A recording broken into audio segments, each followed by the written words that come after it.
आपने ऐवान का जो तकद्दस है उसको मजरू करवाया। आपने माल को छोड़कर अमाल की तरफ साइड पे चले जाएं, तवज्जो दें जनाब स्पीकर। शहबाज शरीफ एहतजाज के दौरान तकरीर नहीं कर सकते, उनमें इतनी एबिलिटी नहीं है कि जब पार्लियामेंट के अंदर एहतजाज हो रहा हो तो वो तकरीर कर सकें। जो ईस्ट इंडिया कंपनी ने हिंदुस्तान के साथ किया वही कुछ नून लीग और उनकी लीडरशिप है उन्होंने इस सदी में आकर रिपीट किया। अब इसको हम बेशर्मी ना कहें तो और क्या कहें। हमने शार्क मछलियों को और मगरमच्छों को पकड़ा हुआ है। एक जेन्युइन बिजनेसमैन में और एक डकैत में फर्क को रवा रखना नैब मसला नहीं है, नैब मसाइल का हल है। उम्मीद है कि नायब चेयरमैन साहब को रिपोर्ट जाती होगी कि अदालतों में क्या हो रहा है। अगर कोई शर्म है उनके अंदर है तो ये जाली केस खत्म करें।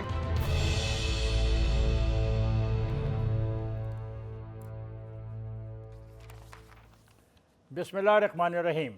इफ्तिखार अहमद DNA के स्टूडियो से आपको खुशामदीद कहता है। हस्ब मामूल मेरे साथ मोहतरम बुखारी साहब, मोहतरम अंजुम रशीद साहब और मोहतरम जावेद इकबाल साहब मौजूद हैं।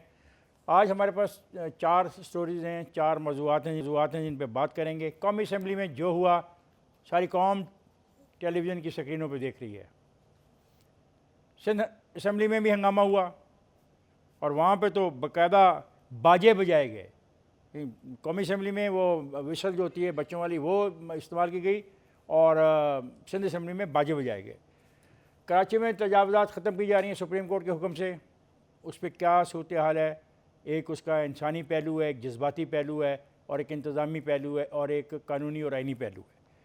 अब ये नैब के चेयरमैन साहब कुछ थोड़ा सा रह गया उनकी मुद्दत मुलाजमत में।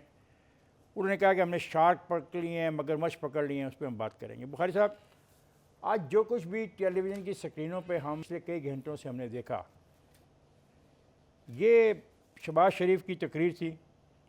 शहबाज शरीफ ने इल्ज़ाम लगाया स्पीकर पे कि जनाब आपकी वजह से बिल्कुल यहाँ पे कोई तहफ़्फ़ुज़ नहीं है, कुछ समझ नहीं आ रही क्या होगा। स्पीकर ने पूरा मौका दिया कि हालात ख़राब हों। फिर स्पीकर ने बुला लिया उनको, सार्जेंट आम को। उनके आने के बाद भी हालात नहीं बेहतर हुए। तो कहाँ जा रहे हैं ये? क्या हम लोगों को दिखा रहे हैं? क्या ये सब कुछ किसी ख़ास सिमत में हो रहा है? इसके कुछ मकासद हैं सारे हंगामे के? खान साहब, एक तारीख़ का स्टूडेंट होने के हवाले से मैं आपसे 2 चीज़ें शेयर करना चाहता हूँ। एक कि आज हमने जो कुछ देखा इसका क्या नतीजा निकलेगा, और दूसरा ये कि माजी में जब भी कभी ये ऐसा हुआ है तो उसका क्या नतीजा निकला है। पहली बात तो ये है कि आज के इस सारे हंगामे असम्बलियों में होते रहते हैं, बहुत सिविलाइज सोसाइटीज़ में भी होते हैं, लेकिन जब हंगामा हुकूमत वक्त करवाए और उसके लिए बाकायदा एहतमाम करें, इंतज़ाम करें, एक दिन पहले अपने पार्टी के लोगों को हदायत दे, चीज़ें मुहैया करे, तो ये एक खौफनाक अलामत है मेरे हिसाब से। और इस जुर्म की सज़ा कौम को क्या मिल सकती है, कौम को क्या मिलेगी, सियासत को क्या मिलेगी, जमहूरियत की बसात कहाँ जाएगी, इस सब कुछ की ज़िम्मेदारी एक इमरान खान साहब पर होगी, जिन्होंने कल अपनी मीटिंग के अंदर अपने तर्जमानों को, अपने जो पार्लियामेंट के लीडर्स हैं उनको जो कुछ हदायत दी, उसका रद्द अमल आज हमने देख लिया। दूसरी जो सबसे खौफनाक बात है वो ये है कि जब ये तय हो जाए कि सियासतदानों के बस की बात नहीं है, वो ना लीडर ऑफ द अपोजिशन की तकरीर सुन सकते हैं, ना प्राइम मिनिस्टर को तकरीर करने देते हैं, चाहे वो अपोजिशन उसकी ज़िम्मेदार हो, तो फिर नतीजा बहुत खौफनाक निकलता है। 2-3 दफ़ा निकल चुका है, उसकी तरफ हवाला देने की ज़रूरत नहीं है। लेकिन मैं उनको मुजरम करार नहीं देता, इसलिए कि जब सिल्वर प्लेटर पर रख के सियासतदान ये कहें कि हमारे बस की बात नहीं है, तो उनको ब्लेम देना मैं नहीं समझता कि ठीक है। ये बुनियादी तौर पर हमारे सियासतदानों की गलती है। जो ज़बान इस्तेमाल हुई आज फ्लोर ऑफ द हाउस पर, in the presence of the speaker, in the presence of the leader from both sides, और प्रोसीडिंग्स के दौरान, ये मैंने पहले नहीं देखी। मैंने 1973 की कॉन्स्टिट्यूंट असम्बली जो है उसको भी कवर किया, फिर उसके रिमेनिंग ईयर्स में भी, और उसके बाद सब्सिक्वेंटेड हाउसेज में मैंने 29 साल रिपोर्टिंग की है। मैंने ये वाला मंजरनामा नहीं देखा कि नंगी गालियाँ सरकारी ईवान, यानी देखें 2-3 तो कैमरा मैन वो थे जो अपने उससे बना रहे थे मोबाइल से, लेकिन PTV का कैमरा भी चल रहा था। शुरू में जब ये सारा हंगामा शुरू हुआ, ये तबाहकुन आगाज़ है। मैं इसे ईमानदारी से आपसे कह रहा हूँ कि नेशनल असम्बली में जो आजकल हुआ है और जो इसका नतीजा निकलने वाला है, जिन लोगों ने नंगी गालियां दी और किताबें फेंकी हैं, जिन लोगों को पढ़ी हैं, ये दुश्मनी आज इस सेशन तक महदूद नहीं रहेगी। ये मेरी बात नोट कर लें आप। बात बुखारी साहब, बात पता क्या है, आज मुझे ये कहीं से भी पार्लियामेंट नज़र ही नहीं आई। मुझे ये वो लोग नज़र ही नहीं आए जो आपकी सबसे हाईएस्ट कॉन्स्टिट्यूशनल बॉडी है, जो 22 करोड़ अवाम की तकदीर का फैसला करती है। ये मुझे कहीं से भी समझ नहीं आ रही बात कि ये वो लोग हैं जिन्होंने 2 दिन पहले बजट पेश किया है, बुलंद-ओ-बांग दावे लगाए हैं और कौम को उम्मीद की एक किरण दिखाई है। आज उस पे बात करने की बजाय एक दूसरे को गाली गलोच दे रहे हैं, गाली गलोच कर रहे हैं। और उससे भी मेरे लिए लम्हा फिक्रा इफ्तिखार साहब क्या है कि ये टीवी पे देखा जा रहा है, टीवी पे 22 करोड़ अवाम देख रही है। आप अपनी आने वाली नस्ल को क्या पैगाम दे रहे हैं कि यह जमहूरियत है?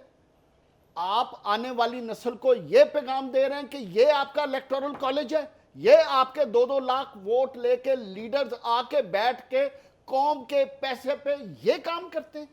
आप ये इस कौम को, 22 करोड़ अवाम को, आने वाली नस्लों को दिखाना चाहते हैं? इससे ज्यादा बदकिस्मती पाकिस्तान की क्या हो सकती है? और उससे भी बढ़ के जो बुखारी साहब ने बात की, हुकूमत वक्त का काम होता है कि अमन बहाल करे और कोरम पूरा करे और इसके अलावा पार्लियामेंट के अंदर वो माहौल पैदा करे जहां एक दूसरे से अच्छे अंदाज में बातचीत हो सके। आप ये बजट इजलास क्यों बुलाते हैं? इसलिए बुलाते हैं कि हुकूमत ने बजट पेश किया। नहीं सर, फॉर्मेलिटी से हमें आगे जाना होगा।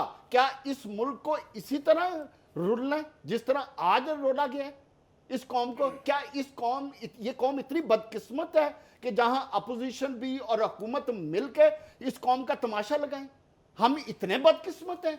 बात यह है कि आज इधर तो यह बात होनी चाहिए थी, शहबाज शरीफ साहब को मौका देना चाहिए था कि वो बात यह है कि वो ये बात करते कि जी आपने जो बजट पेश किया है वो बजट अवाम में ये तब्दीली होनी चाहिए थी, ये अमेंडमेंट होनी चाहिए, इस पर डिस्कशन होनी चाहिए। ये तो गली मल्ले वाली बदमाशी वाले इन्होंने काम किया है। और हुकूमत को चाहिए था कि वो उनको गलत साबित करते। और हुकूमत को तो चाहिए था सब्र का मुजाहरा करते हुए उनसे तजावीज लेते, सॉलिड बात करते, कौम के आगे पेश करते कि देखें नहीं हमने इतना अच्छा बजट दिया था और ये इनकी तजावीज है। आपने गली और उससे भी बढ़ के औरतों तक का भी ख्याल किया गया और औरतों ने भी माशाल्लाह ये आपकी पार्लियामेंटेरियन ने बढ़ चढ़ के अपना हिस्सा लिया। अच्छा, मतलब ये कि दुनिया भर के पार्लियामेंट्स में इस तरह हाथापाई हंगामे होते, मैं इस हंगामे की हिमायत नहीं कर रहा, लेकिन ये पार्लियामेंट्स के अंदर होता है, मार कुटाई भी होती है, जो कि मतलब काबिल तारीफ नहीं है, इसकी मजम्मत होनी चाहिए, लेकिन कोई ऐसा आसमान नहीं गिरा, ये होता है। असल हुआ ये है कि जो गवर्नमेंट ने तो तजावीज पे बात होती है या एक दूसरे से गाली गलौच पे बात होती है? भाई एक दूसरे पे आप किताबें फेरना शुरू कर दें। मार कुटाई भी होती है, लड़ाई ऐसे नहीं होता तो पूरी दुनिया मुहज़्ज़म मुआशरे में ऐसे नहीं होता। मुहज़्ज़म मुआशरे की बात कर रहा हूं, मार कुटाई होती है, लड़ाई भी होती है। कितनी ड्यूरेशन के होता है जो हंगामा तो सारा टाइम चलता रहा? अब ये बात तो करें नहीं, हम सीखना चाह रहे हैं आपसे। मैं आपको सिखाऊंगा, आप सीखने वाले बने ना। मैं सीखना चाहता हूँ, आप सीखने वाले बने, बात सुने ना। बात कर रहे हैं, आपने कहा कि दुनिया में हंगामा होता है, हम सीखना चाहते हैं कि इतना ड्यूरेशन का होता है। नहीं, दुनिया में मार कुटाई के वाकयात जापान में भी हुए हैं, ब्राजील में भी हुए हैं और भी दूसरे मुल्कों में भी हैं, इस तरह और हंगामे भी हुए हैं, भी है। ये काबिल तारीफ नहीं है। आप माइंड कर रहे हैं, गलत सोच रहे हैं। मैं इसकी तारीफ नहीं कर रहा, लेकिन मैं ये नहीं कर रहा कि पार्लियामेंट में कोई बिल्कुल अजूबा हो गया। ये नहीं हुआ। क्या है, जरा इसको समझने की जरूरत है। मेरे ख्याल में हुआ ये है कि गवर्नमेंट ने बहुत कामयाबी के साथ, शौकत तरीन ने बजट को एक खुशगवार रंग में पेश किया था। हालांकि वो महंगाई से भरा हुआ और महंगाई में लुथड़ा हुआ एक बजट था, जिसमें पेट्रोल की कीमत 20 रुपए से ज़्यादा इजाफा था, लेकिन शौकत तरीन साहब ने इंतहाई खुशगवार तौर पर बजट को एक कामयाब और बजट पेश किया था। अब गवर्नमेंट ये चाह रही थी कि शहबाज शरीफ जो है वो अवाम के जहनों में जो है वो बजट की वो शक्ल पेश ना कर सके कि जिसमें उसको बात करने का कोई मौका देगा तो वो बजट के बारे में बात करेंगे। रोना किस बात का है, हाँ, बहस किस बात की हो रही है? तो उसको मौका देना चाहिए था कि वो अपनी तजावीज देते। जो जावेद मेरी बात सुनो, इस शहबाज को जहाँ से आप शहबाज हाँ, के आपने दो फिक्रे बोले हैं, ये से जारी रहेगा। फादर साहब मैं जा रहा हूँ ब्रेक पे, जाएगा नहीं, हमारे साथ रहिएगा।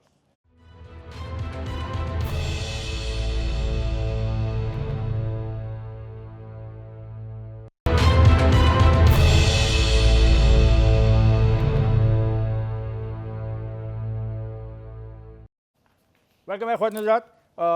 अंजब बात कर रहे थे, शहबाज शरीफ ने जिन ख्यालात का इज़हार किया, उन्होंने कहा कि इमरान खान बताएं IMF से शराइत तय कराने में किन आलमी क़ुव्वतों ने किरदार अदा किया। जी अंजम साहब आप बात कर रहे थे। शहबाज शरीफ ने जो बातें की हैं वो अगर अवाम तक पहुंचती हैं तो अवाम में बेचैनी यकीनन पैदा होगी, और वो एक बजट की वो साइड है जो बड़ी मुश्किल साइड है, बड़ी खौफनाक भी कह सकते हैं कि बड़ी तकलीफ वाली साइड है, जो आम आदमी के लिए बहुत तकलीफ दे पैदा कर रही है। शहबाज को इससे रोकने के लिए शाह महमूद कुरैशी ने और फवाद चौधरी साहब ने एक दिन पहले ही ऐलान कर दिया था। उनका ख्याल था कि इससे बात बदल जाएगी, लेकिन अवाम के अंदर जो है वो गुर्बत, बदहाली और महंगाई इस कदर बढ़ चुकी है कि एक ज़रा सी चिंगारी जो है वो एक बड़े शोले पैदा कर सकती है। अवाम के अंदर बहुत ज़्यादा बेचैनी है, और अगर आप लेकिन ये वायलेंस का जो रुझान असेंबली में आया, ये मेरा ख्याल है कि उनकी हिकमत अमली नहीं थी। लेकिन अगर ये वायलेंस का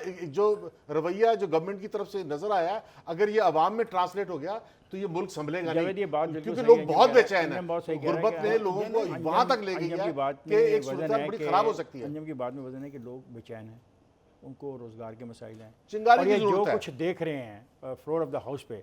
इससे पहले कि हम इसी पर चले, मैं चाहूँगा कि शहबाज शरीफ की कुछ बातें मैं शेयर कर लूँ आपके साथ। Please please. शहबाज शरीफ ने ये कहा कि हुकूमत 3 साल से सफ़ेद झूठ बोल रही है, वज़ीर ख़ज़ाना अपनी बात पे कायम रहें और कोई नया टैक्स न लगाएं। उन्होंने कहा कि 3 साल में जो इनडायरेक्ट टैक्स लगे वो 15 साल में नहीं लगे। उन्होंने कहा कि कितने दुख की बात है, जो धरती सोना उगलती है वो ज़री मसनूआत बरामद नहीं करी, दरामद कर रही है। उन्होंने कहा कि अपोजिशन लीडर ने रमज़ान मुबारक की तस्वीर को स्पीकर को उन्होंने जाके स्पीकर को पेश की। जो लोगों ने कतारों में खड़े की चीनी भी नहीं दी ना, तो उन्होंने जाके स्पीकर को कहा ये हालात हैं मुल्क के अंदर, आप देख लें। और ये बात ठीक है, जबकि गालिबन वो स्पीच को होने नहीं देना चाह रहे थे। स्पीच तो होगी, अवाम तक सही बात स्पीच तो होगी। उन्होंने कहा स्पीकर साहब आपने मेरे साथ ज़्यादती की, मेरी कल भी आपने मेरी तकरीर में मुदाखलत होती, आपने कुछ नहीं किया। आपको तारीख़ याद रखेगी कि आपने ईवान का तक़द्दुस और एहतराम मजरूह किया। ये वो नुकता है जिस पर मैं बात करना चाहता हूँ। फौरी साहब, जावेद साहब और अंजम साहब, ये ठीक है पार्लियामेंट्स के अंदर हंगामे होते होंगे, लेकिन ऐसे हंगामे नहीं होते कि जो लंबे हों, जो कई घंटों पर मुहित हों और स्पीकर कुछ भी ना कर पाए।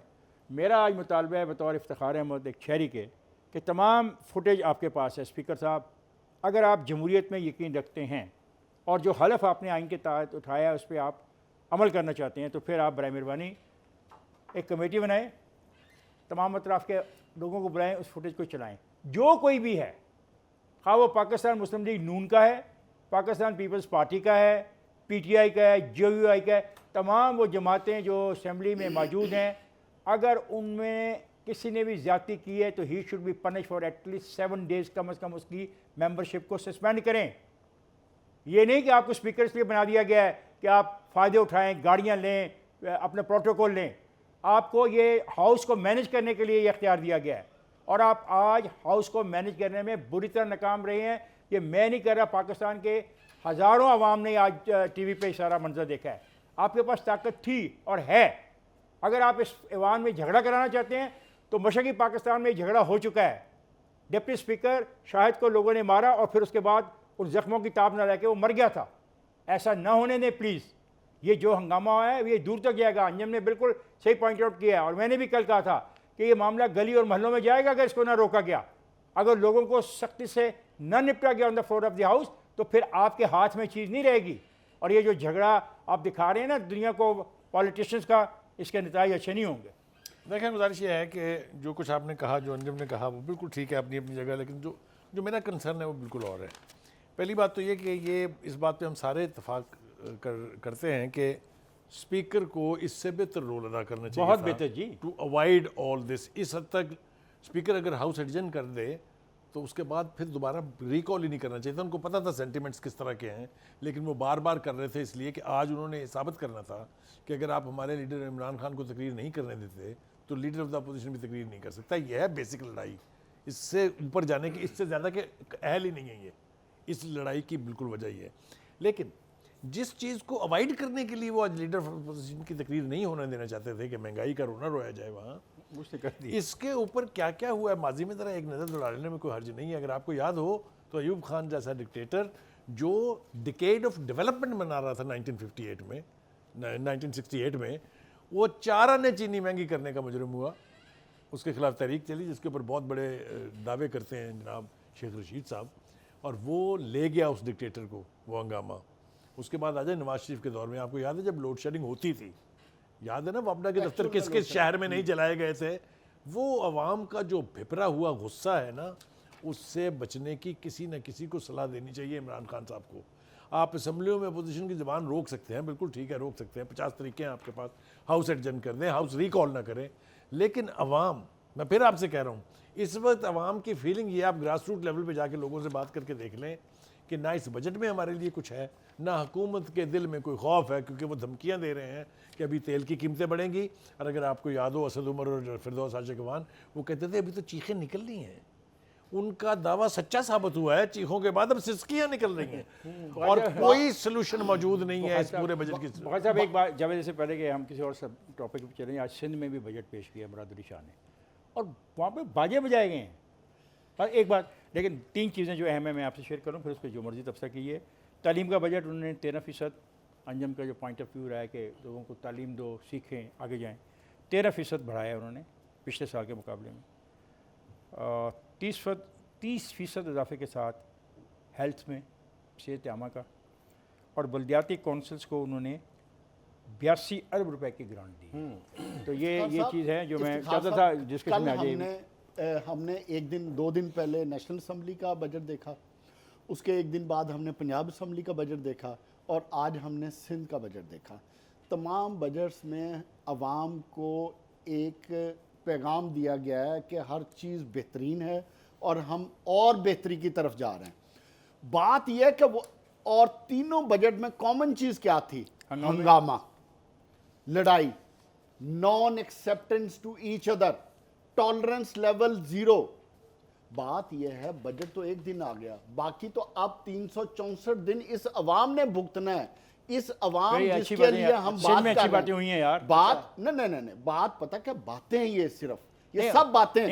मेरा कंसर्न इससे आगे है। मेरा कंसर्न ये है, चाहे फेडरल गवर्नमेंट चाहे प्रोविंशियल गवर्नमेंट्स हैं, उनके बजट की एग्जीक्यूशन कैसे होनी है। मेरा कंसर्न ये है कि अवाम को रिलीफ कैसे मिलेगा। करते रहेंगे ना। बात ये है कि हमारा सबका एक और कंसर्न है जिसके लिए हम सारे पिट रहे हैं पिछले 3 साल से, चाहे फेडरल गवर्नमेंट है चाहे सिंध गवर्नमेंट है, गवर्नेंस हो जाएगी। चाहे हम नहीं यहाँ पे है ना, चाहिए भाई हम यहाँ पे है ना। 3 साल से क्या हुआ, हम मुसलसल बात करेंगे। फैंसी फिगर्स देखे ना, फैंसी टारगेट्स या फैंसी फिगर तब भी आप अचीव कर सकते हैं जब आपकी गवर्नेंस ठीक होगी, वरना तो ये फिगर्स हैं। अच्छा, 3 दिन बाद ना आपको याद रहने ना मुझे याद रहने। अच्छा इफ्तिखार साहब, सारी ज़िंदगी हो गई है बजट स्पीच कवर करते हुए, हंगामे ऐसे ही होते हैं जैसे सिंध असेंबली में हुआ।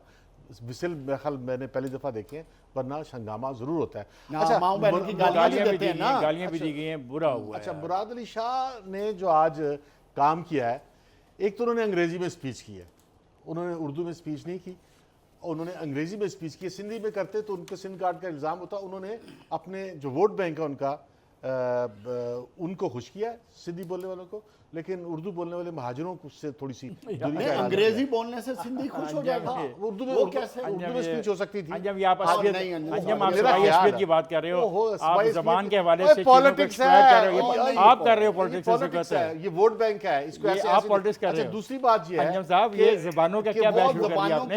पॉलिटिक्स से क्या ताल्लुक है? दूसरी बात ये है कि पीपल्स पार्टी जो है वो गरीबों की, मजदूरों की जमात है। भाई बात यह है कि पीपल्स पार्टी ने आज जो सबसे कम तनख्वाह लेने वाले हैं उनकी तनख्वाह जो है वो 25,000 कर दी। Yes, जो ये चीज़ अच्छी बात है, positive है। ये ख्याल जो है वो मिडिल क्लास की और अपर मिडिल क्लास की पार्टी पीटीआई को विफाक में या दूसरे सूबों में ख्याल लिया है।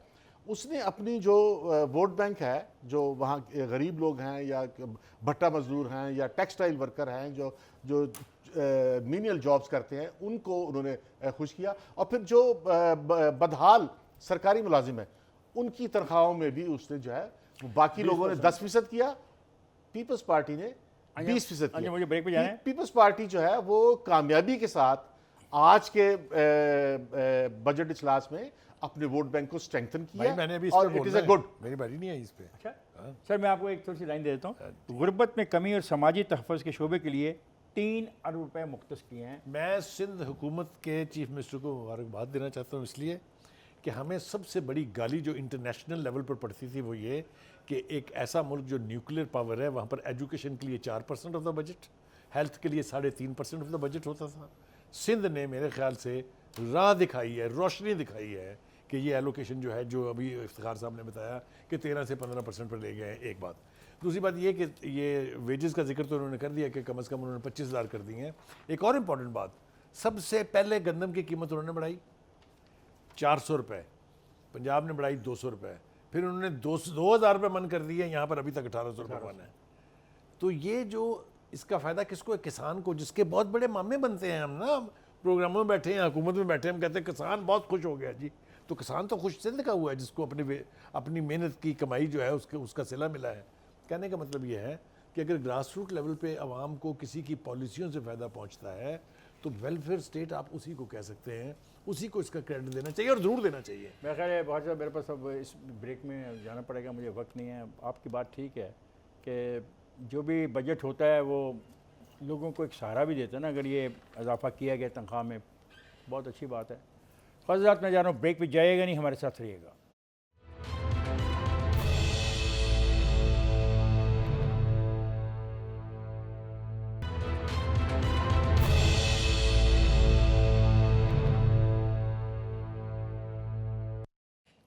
Welcome back ख़वातीन-ओ-हज़रात।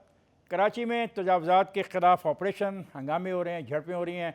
और मैं अंजम रशीद साहब को कहूँगा कि क्या किया जाए। अंजम साहब का मौक़िफ़ यह है कि जिन लोगों ने नजायज़ तमीरात कर ली हैं उनको अब मुआवजा दिया जाए, उनको मुतबादल जगह दिया। सूरी तौर पर तो बात बहुत दुरुस्त आती है, लेकिन क्या उनके इल्म में इतने अरसे से नहीं था कि जहाँ वो बैठे हुए हैं, जिनसे उन्होंने ख़रीदी हैं, उनके साथ एक फ्रॉड हो गया बहुत बड़ा? ये भी तो उनके इल्म में होगा ना। तो उनको भी मुर्गों को क्यों ना पकड़ा जाए? और उनका, हाँ बिल्कुल, मैं ये कहना। और सर उन महकमों के अफसरान को पकड़ा जाए। जब वो देख रहे थे यहाँ पे एक गलत तमीरात हुई है, इसका नक्शा मंजूर नहीं है, कागजात माल में वो जगह उनकी नहीं है, बेची नहीं जा सकती, तो वो क्या कर रहे थे? इस पर भी तो मैं गौर करना चाहिए। बात यह है कि जो भी जिस मुल्क का शहरी है उस शहर में जिंदा रहना उसका बुनियादी हक है। और ये जो आज दुकानें गिराई गई हैं, जो ये ज़्यादातर वो लोग हैं जिन्होंने लीज पे ली हुई थी। यहाँ पर पानी के कनेक्शन थे, यहाँ पर बिजली के कनेक्शन थे। अब जब एक आदमी से उसकी ज़मीन, उसका मकान छीनते हैं या उसकी दुकान छीनते हैं तो उसको आप हमेशा के लिए गुर्बत की तरफ धकेल देते हैं। दुकान छीनने का मतलब एक आदमी को गुर्बत की लकीर से नीचे फेंक देना और बदहाल कर देना है।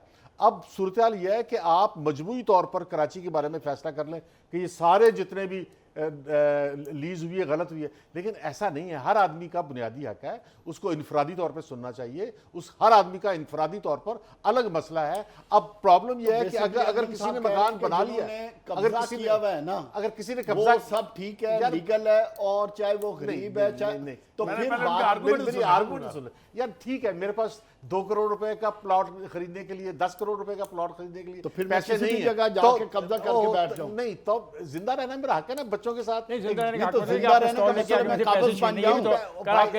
कच्ची आबादियां आज लाहौर में और कराची में जो अक्सरियत है वो कच्ची आबादियों में रहती है। तो हम उनको क्या कह रहे हैं? सारे गिरा दो। क्यों गिरा दो? वो कानूनी तौर पे रह रहे हैं। नहीं, कच्ची आबादियां डिक्लेयर की गई हैं वोटों के दौर के बाद, उनको परमिट मिले हुए हैं।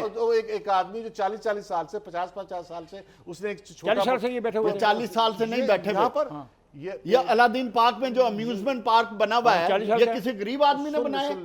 नहीं, पैसे का जवाब है ना। नहीं, ये किसी गरीब आदमी ने बनाया ये है। शादी घर गरीबों ने बनाए हैं। शादी घर नहीं गिराया। Amusement नहीं, park शादी की घर जगह गिराए जा रहे हैं। तो लो, ओ तुम तो पार्टी बन गए ये यार। पार्टी नहीं बन गई। बात हम तो चाहते सुनो हैं कि हमारे देखने भाई, वाले बात को यार हकीकत का सामना छोटी करना पड़ता है। सुन लो, हकीकत जानी चाहिए देखने वाले यार को। छोटी शॉपिंग मॉल्स और शादी हाल गिराए हैं। शॉपिंग गिराए। मॉल और शादी हाल भी हैं। जी हाँ, मान गए ना छोटी अभी- छोटी अभी। सुन ले, छोटी दुकानें भी हैं यार, खोखे भी हैं। नहीं, खोखों की बात नहीं, जो हम भाई सवाल कर एम्प्रेस रहे हैं, उसका जवाब मार्केट दो। पे तो 2 फीट बाई 2 फीट के एम्प्रेस खोखे गिराए हैं। मार्केट, इससे पहले एम्प्रेस मार्केट में उसी जो का लोग बैठे थे, तसलसल है। उनके मालिकाना हकूक थे ये सुन ले उनके पास। हाँ, लीज पे खान थे। साहब, लीज और लीज कैंसिल हो सकती है अंजुम साहब किसी वक्त भी। यार कैंसिल तो खान आप सब साहब, कुछ कैंसिल तो मैं आप आपको बात एक करनी- आप एक मकान में रहते मुझे हैं, एक बात आपके करनी मकान को भी चाहिए। कैंसिल केवल किया बोले जा आप। सकता है। अच्छा, लेकिन यह है कि अनंत आप साहब, जवेद बोले आप। एक मिनट, मैं सिर्फ इतना कह रहा हूं कि हर बंदे को इनफरादी तौर पर बस ठीक है, हो इंसाफ गया, दिया हो जाए गया, ठीक है। और बुनियादी बात हक पता है क्या- जिंदा रहने का। और अनंत अगर साहब, मकान छीन रहे हो तो उसको मुतबादिल दो। अंजन साहब, बात पता क्या है, ये इंक्रोचमेंट सिर्फ कराची का इशू नहीं है, ये पूरे पाकिस्तान हाँ, का ये हमें issue है। मुतालबा करना पहली चाहिए। बात ये मुतालबा और करना दूसरा चाहिए। अक्रॉस से। होना चाहिए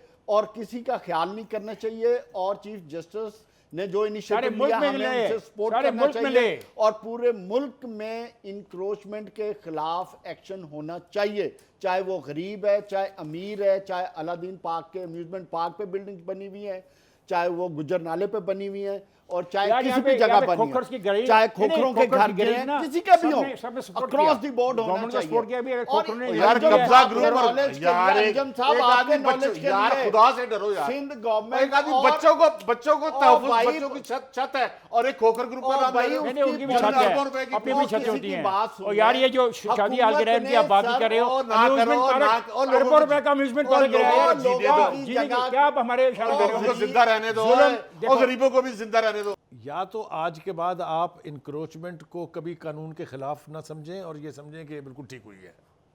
अप्रोच अपनाएं ना कोई ये ऊंचा बोल देने से तो यही बात सूरत हाल नहीं होगी। आराम से पहले मुझे घर बात कर लेने दें।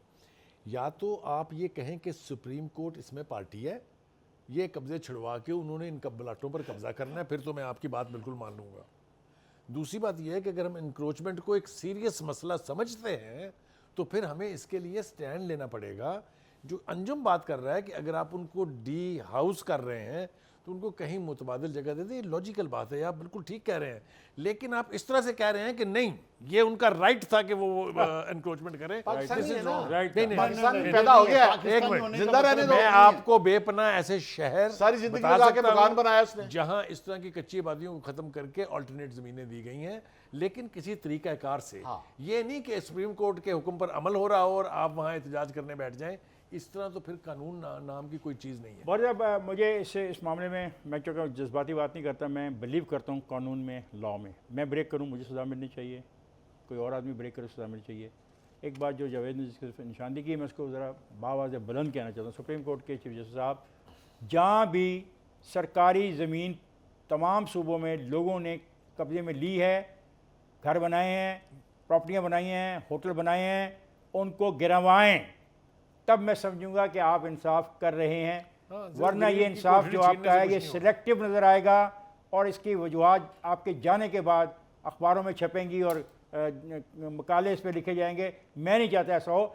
अगर ये दुरुस्त है कि आप उन लोगों को सज़ा देना चाहते हैं जिन्होंने सरकार की ज़मीनों पर कब्जा किया हुआ है, तो इसका इतलाक पूरे मुल्क में होना चाहिए, पूरे मुल्क में, और सबके खिलाफ होना और चाहिए। एक और बात, चाहिए। एक बात ऐड कर दूं माजरत के साथ, जिन लोगों ने एनओसी दिया, जिन लोगों ने मैंने कह उधर दिया। बिजली लगवाने बिल्कुल। के लिए किया है, उन सबको पकड़ा जाना मैंने चाहिए। तो पहले कहा है कि जनाब जो लोग भी देखें ना, मैं मानता हूं कि एक आदमी गरीब है, उसने एक जगह पे बैठ गया, अब आपने उसको कनेक्शन दे दिया, फिर आपने सुई गैस दे दी, फिर आपने उसका नशा पास नहीं किया, तो वो तमाम लोगों को पता था ये जो काम हो रहा है ये दुरुस्त नहीं है, उनको भी तो सजा दें ना। और मेरा ये मुतालबा है कि पूरे मुल्क में जहाँ कहीं भी सरकार की ज़मीन पे जो कोई भी बैठा है, कौन है और क्या है, उसकी शक्ल क्या है, सूरत क्या है, ज़बान क्या बोलता है, वो सबको पनिश करें उसी तरीके से जिस तरह आपने कराची में एक्शन लिया है। और मैं जा रहा हूँ ब्रेक पे, जाइएगा नहीं, हमारे साथ रहिएगा।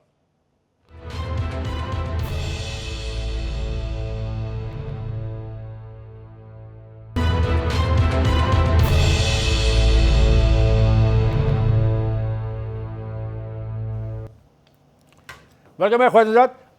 पिछला जो सेगमेंट था उसमें हम बहुत जज्बाती तौर पे हमायत कर रहे थे, मुखालफत कर रहे थे। एक फ़िक्रा मैं कहना भूल गया, वो फिक्र ये है कि जनाब जिन लोगों ने इन ज़मीनों को लोगों के आगे बेचा है, जो असल कब्जा माफिया, जो असल कब्जा माफिया है, उनको भी पकड़ो और ये जो अंजम कहता है ना, उनको मुतबादल जगह दो, उनसे पैसे निकलवाओ, उनकी प्रॉपर्टियां बेच के कन्फिस्केट करके उन पैसों में इन लोगों को हिस्सा दो। और अब हमारा पॉइंट वही है, तकरीबन उसी के करीब नैब की बात होगी। अब नैब का काम है ना जी, इनको पकड़े और मुकदमे चलाए, या नैब वही मुकदमे चलाएगी जो उसकी मर्जी के होंगे। ये वो तो कहती है 3 बरस में 533 मैं इसी पे आ रहा हूँ। देखिए गुजारिश ये है, एक तो रिकवरी में 2 सेगमेंट्स जो हैं वो बहुत क्लियर होने चाहिए। एक वो है जो प्ली बारगेन के नतीजे में पैसा आया है, और एक वो जो इन्होंने मुकदमा चला के अदालतों के थ्रू निकलवाया है। तो ये तस्वीर आपको इतनी भयानक नज़र आएगी कि आपको अफसोस होगा इसकी कारकर्दगी पे। ये वो लोग हैं जिन्होंने बहुत इब्तिदा में, ख़ास तौर से जब जनरल अमजद इसके सरबराह मुकर्रर हुए थे, तब से जिन्होंने जल्दी जल्दी पैसे दे दे के अपनी जान छुड़ाई। मैं एक मिसाल देना चाहता हूँ, अगर आपको याद हो, जो बैरिया के चीफ थे एडमिरल मंसूर, उन्होंने भी एक बहुत बड़ा चार्ज था उनके ऊपर, और 3 बिलियन उन्होंने वापस करके और अपनी जान छुड़ा के चले गए, जबकि चार्जेस बहुत हैवी थे। तो एक तो वो रकम है उस तरह की। दूसरी बात, जो 2-3 बातें मैं करना चाहता हूँ, वो ये है कि ये रिकवरीज भी और जो कार्रवाई अब तक हुई है उसमें आपको एक बैलेंस ज़रूर ढूंढना पड़ेगा कि क्या ये एक रौसदा बोर्ड हुई है या ये सिलेक्टिव थी। ये एक छोटी बात नहीं है, प्लीज़ इसको आप पार्टी की नज़र से मत देखें। Hell with the parties. ठहर जाना, मुझे बात अपनी पूरी कर लेने। मैं ये कह रहा हूँ हुकूमत की आंख के नीचे, उसकी छतरी के नीचे जो पनाह लिए हुए लोग हैं, जिनकी बड़ी तादाद है, जिनके ऊपर बड़े बड़े हैवी चार्जेस हैं, ए मेरे प्यारे चेयरमैन नैब, कभी उनकी तरफ भी तवज्जो गई है आपकी कि नहीं? अब तो खैर वैसे ही जान छूटने वाली है, तो जी कुछ नहीं मैंने तो कह दिया। तो अच्छा, इफ्तिखार बात यह है कि किसी भी मॉडर्न माशरे को ग्रो करने के लिए एहतसाब बहुत ज़रूरी है, ठीक, लेकिन इस एहतसाब की एक बुनियादी शर्त है कि वो गैर जानिबदार होना चाहिए, वरना और वो सबके लिए मसावी होना चाहिए। अब इन्होंने जो 533 या 500 से ज़्यादा जो अरब रुपए इकट्ठे किए, बड़ा शानदार काम है। जैसे ये कैसे शानदार काम है? इमरान खान साहब कहते थे 11 अरब की रोज करप्शन होती है, इन्होंने 3 साल में 535 अरब रुपया पकड़ा यार। मैं आपका रोक नहीं रहा, मुझे एक बात का जवाब दें।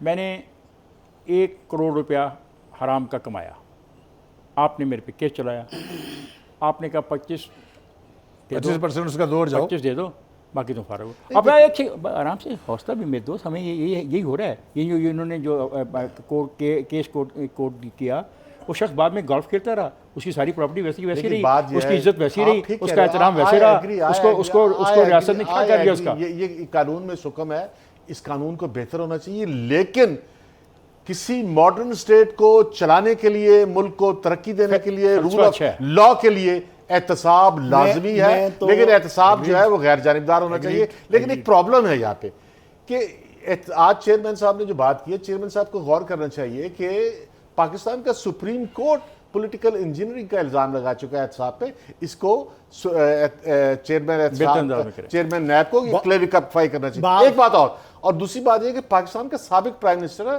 खाकान अब्बासी, आम आदमी नहीं है, उसने कहा है कि मेरे ऊपर करप्शन का कोई इल्ज़ाम नहीं है, और जिस टर्मिनल के इल्ज़ाम में मुझे इन्होंने गिरफ्तार भी किया और अभी फंसाया भी हुआ है, वो जो है वो 234 अरब रुपए का उसने फायदा किया 3 महीनों में।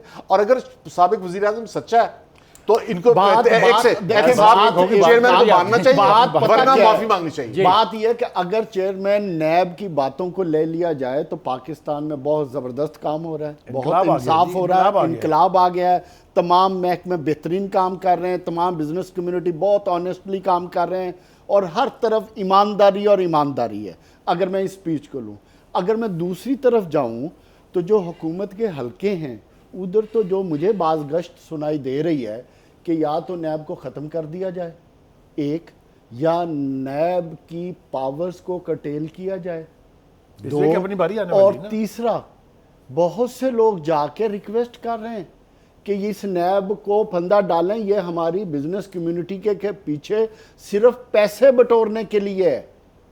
अगर यही नैब इतनी सच्ची है तो मुझे सिर्फ चेयरमैन नैब बता दें कि इन्होंने जितनी हरासमेंट करके कितने केसेस में प्रोसिक्यूशन के जरिए केस सेटल किए हैं? कोई नहीं।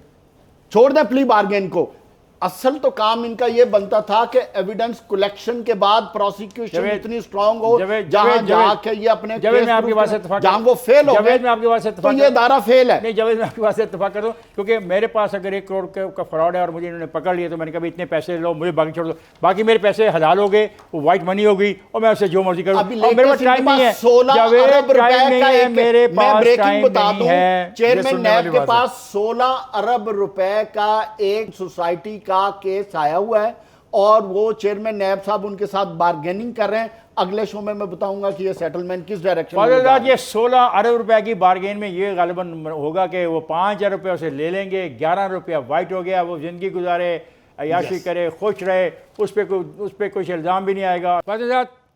प्रोग्राम का वक्त ख़त्म हो रहा है, लेकिन एक बात जो जावेद ने कही 16 अरब रुपए की, मुझे ऐसा लगता है कि उस आदमी को जो बाहर चला गया और इनके कहने पे वापस आ रहा है, 16 अरब में से कुछ वो इनको देगा, कुछ अपने पास रखेगा, इंतहाई बाइज़्ज़त ज़िंदगी गुजारेगा, अच्छे कपड़े पहनेगा, अच्छे खाने खाएगा, अच्छी कारें रखेगा और महल बनाएगा और कोई पूछने वाला उसको नहीं होगा। मुझे और मेरे साथियों को इजाज़त दीजिए, कल आपसे मुलाकात होगी। खुदा हाफिज़।